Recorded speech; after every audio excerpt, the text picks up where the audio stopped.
Nanugusak na kempel Asasagiin lakiki Say suminto Apipiin kalakihi Abraham Jupa kayahi Sidakhan sauna kayahi Say suhangin Apipiin kalakihi May tayo nalunok na swatang na Waso na daw pa'y nalotsin na Sa isuhangin Apipiin kalakihi Vantungan natin nakitimbang Kaitungan natin narong jinsak Sa isuhangin Asasati Chupangain At ang tutag na kangaso Aluy ngay natin usyaso Sa isuhangin Kapitpiin Kikelsoin Ang siyanapan Swakaso Kang kisang jupa kangahi Sa isuhangin Kasyang kamlua kangasohi May tay nalunok na swatang na Wanso na daw pa'y nalotsin na Sa isuhangin Agad-pin kangasohi Bantuan natin nakisimbang Natin nanong jinsak Sa isuhangin Asasaki Chupangain Namlianin kay nung bolhi Chupahong lian kamin nung liansa Ni te aring chupanong bo May tumupi chupanang nung isa Namlianin kay nung bolhi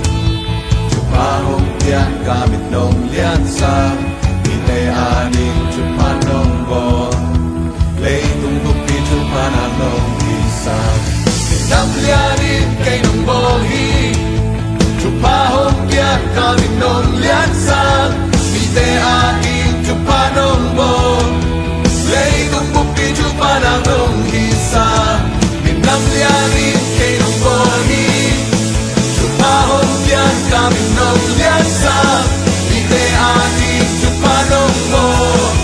Lay nung bupi chupanang nung isa May tayo nalunok na swatang na Wanso na daw pa'y nalotsin na Sa isuhangin Abekpin kangasohi Bantungan natin nakitimbang Kaitungan natin nanong jinsak Sa isuhangin Asasaki Chupangain Asasaki Chupangangazo Asasaki Chupangangazo Sa isuhangin Asasaki Chupangazoin Asasaki Chupangangazo Asasaki Chupangangazo Sa isuhangin Asasaki Chupangazoin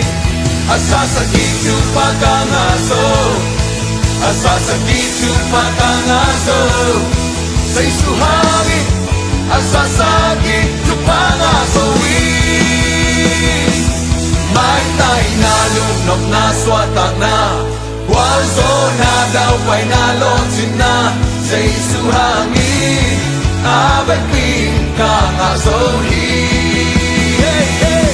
Bantuan natin nakitimbang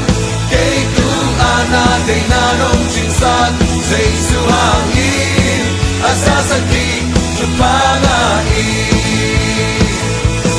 May tayo nalunok na swatang na Wanso na daw pa'y nalotsin na Sa isuhangin Abekpin kangasohi Bantuan natin nakitimbang Kaitungan natin nanong jinsak Sa isuhangin Asasaki Chupangain